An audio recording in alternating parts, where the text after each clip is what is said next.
Hello and good morning, evening or afternoon, depending on when you are streaming this latest Susty Talk video interview from Edie. Susty Talk is our series of video interviews that we launched last spring back in what was lockdown number 1 for the UK to keep us all feeling a bit more connected to the sustainability conversation. And it's done so well that I think it will keep going long after we're all allowed back in nightclubs, hopefully later this year. And for today's episode, I'm delighted to have on Dr. Tim Gordon, who is a marine biologist working with Mars on their coral reef restoration work and also working with the University of Exeter. So thank you so much for your time. How are you? Doing very well, thank you. It's a pleasure to be talking to you, so thank you for inviting me on. And to have you on. I'm by no means an expert in coral reefs at all, but hopefully we can dive into some of these specifics of restoration as well. But I think just because I think it's your first time coming on for interview, it would be great to hear a little bit about how you got involved with Mars's nature restoration project. So I know they made a big nature restoration and conservation commitment a few years back, and since then more specific projects have been coming to light. Absolutely, yeah, and it's quite an exciting project for me to be involved in, because I think it is quite a unique approach that Mars is taking, and one that is very successful. Some really promising signs, and has had some great success already.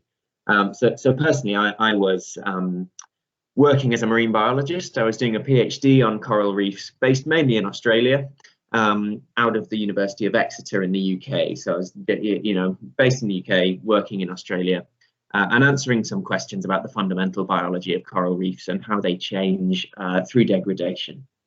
I went to a conference and was presenting some of my work, and then I met a wonderful guy called Jos van Oostrum, who was heading up this Mars restoration project work, and he said, "Hey, we're a corporate trying to restore coral reefs in Indonesia, and we want to work with scientists who or two about how coral reefs work and can help us to guide the restoration, to work out what we can tweak, what we can change, to run experiments using our restoration system to try and understand how we can achieve the best results."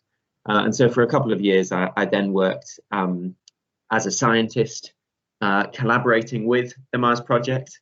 Now I'm working directly with the Mars Project as their marine science officer. So part of my work is to do my own science. Part of my work is to link with other scientists around the world and try and form more of these collaborations. But overall, it's a really nice blend of sort of scientific understanding of the biology and the restoration action, and trying to bring those as close together as possible to improve the efficiency.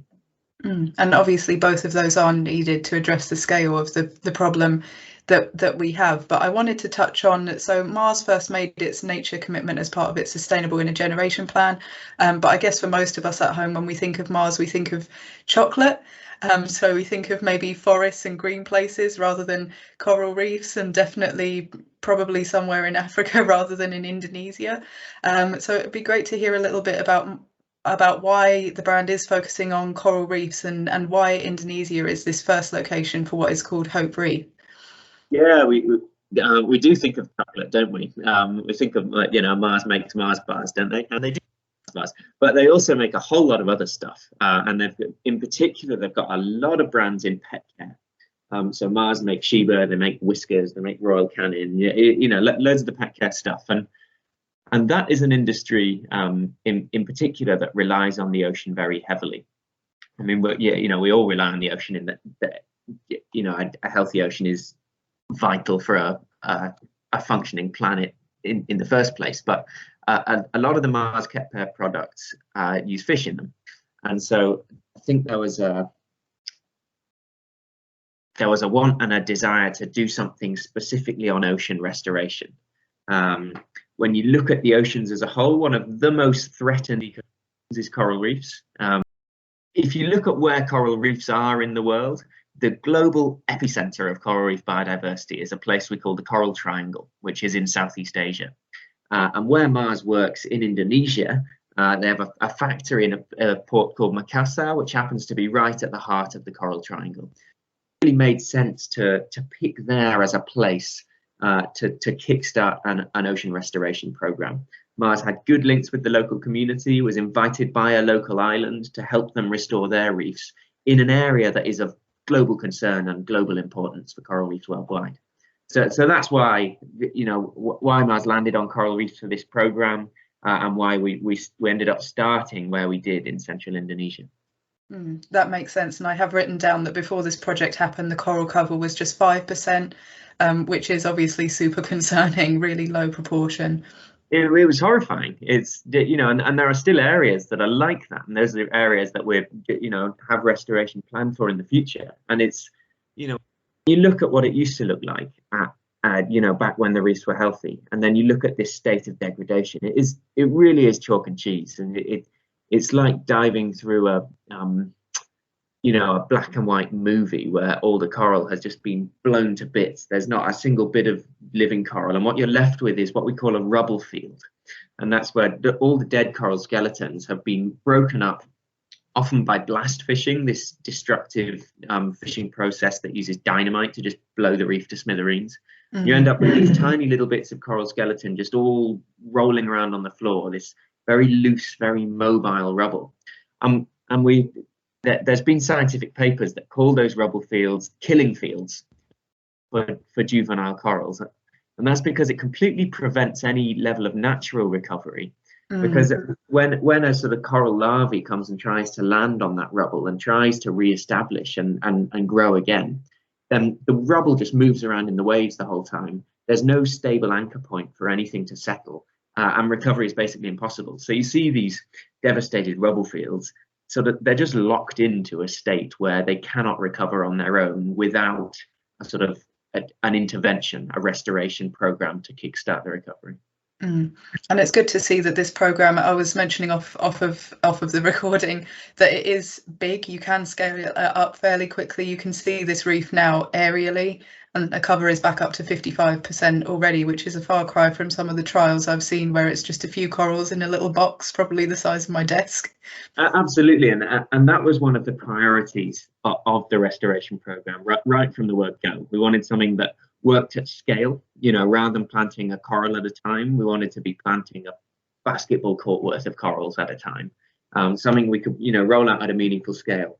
And we also wanted something that we could work with local communities. We don't want something where you need a really high-tech solution or a fancy laboratory or some, expensive gizmo to make it work. We want something that we can scale out, and it's simple enough that actually using local supply chains and local people involved, it's possible to do this at scale in lots of places around the world. And so what we've come up with is what we call the Mars Accelerated Reef Restoration System. And its sort of central unit, if you like, is what we call the Reef Star. And the Reef Star is a hexagonal steel frame that we coat with coral sand, and that encourages other corals and animals to come and live around it because it's a natural substrate. And then we put little coral fragments all over the Reef Star, and then install these Reef Stars. The beauty of them is that because they're hexagonal, they fit together really nicely in this lattice structure, and it's like a web that stretches out across the rubble fields.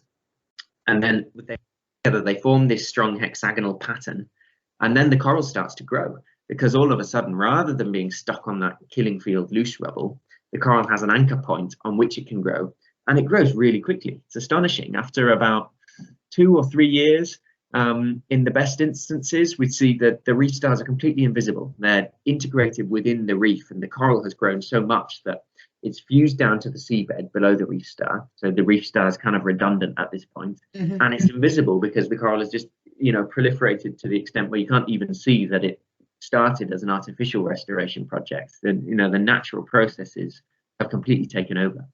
And for me, that's really part of the beauty of it, is that it's a cost-effective, relatively low effort, large-scale intervention that you put in at the start, and it just encourages natural recovery processes to take over. And once they're going, it runs, and it's really inspiring to see. Fantastic. And you've talked there about some of the things that make a good restoration scheme, so that it's scalable, that it's delivered with the community, that it is cost effective, that it can be expanded quickly. But we're going to have probably some sustainability professionals listening in that are looking to enhance existing programs or develop new programs. So other than those facets, and other than obviously just approaching yourself at a conference, what advice would you give to them that are looking to those that are looking to fine tune their programs? Yeah, those are really important. All of those things that you mentioned there, the local involvement, the scalability. I think collaboration really is really key in this area, and we've seen the benefits of working with local communities and local authorities who have local knowledge that is just, far outstrips anything that you can possibly have if you're arriving at a place for the first time. That combined with science from around the world, which gives you this sort of inside knowledge on how the ecosystem works and how to almost hack it, to speed up natural processes. And then you combine that with the business knowledge, and the know-how in working with supply chains, and increasing the efficiency of, well, essentially engineering is what we're doing, isn't it? So, by the time you combine that local knowledge with biology, with engineering, then you start to have a really powerful machine. And if you were to go at it with any single one of those components, it just wouldn't work. So I think collaboration really is at the center of the success we've seen, and it's the approach certainly that we try and take as much as possible, and it's an approach I'd really recommend as good in a lot of other cases as well. Yeah, you've mentioned collaboration. I should have mentioned that this is all part of a partnership with the Nature Conservancy, so I assume you interact with them a lot on this project as well. Absolutely, they're a key partner, and with many other key partners around the world as well. The site in central Indonesia is a bit of a central hub for us, but we're also working on reefs around the world with NGOs in Mexico, with tourism operators in Bali and in the Maldives, working with the Great Barrier Reef Marine Park Authority, so governmental authority in Australia. And I think it's that ability to work across different sectors with a diverse range of different partners that is really maximizing the impact of this as a restoration strategy. Mm. And I just wanted to come on to, so it's clear that there are some organisations that are really willing to collaborate and be ambitious here, whether that's academics, NGOs or businesses like Mars, but the scale of this crisis is, as you've mentioned, just huge and could get worse as the planet warms. So I wanted to get your view on whether there is a way to broaden and accelerate action across the piece. So would that take, as well as business action, perhaps better international agreements, which we could see from the talks this year, or maybe even national policy? Yeah, absolutely.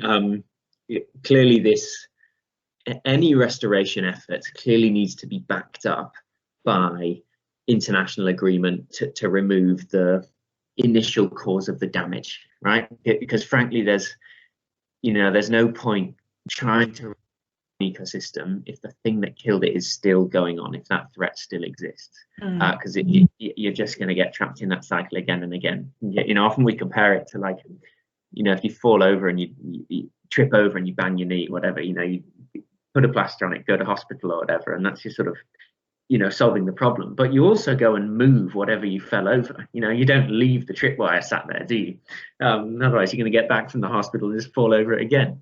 And I think that is where these big initiatives really need to come in. Nobody is under any illusion that we're going to be able to restore our way out of the environmental crisis that we're in. It's a solution that is able to restore certain areas of reef, keep certain areas going, and reverse a little bit of the damage that's being done, buying ourselves a little bit of time while we fix the real problem. And I think there is some concern over the restoration movement, and it's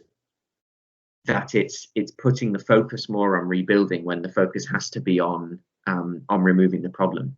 I don't necessarily think that. I think a lot of that concern assumes that we can only do one or other, as I think that the right answer is probably we do both, but it's certainly important to hold both as equally important. So it's prevention and cure at the same time.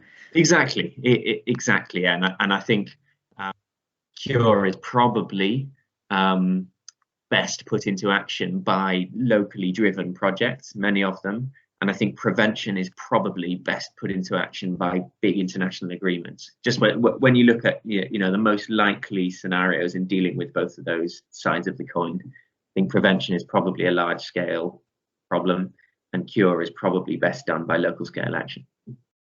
Got it. Well, I could stay and chat about coral reefs all day. It's so fascinating. But for now, that's all we have time for on this Susty Talk. So thank you so much for your time this morning, Tim. Thank you. Been a real pleasure to chat.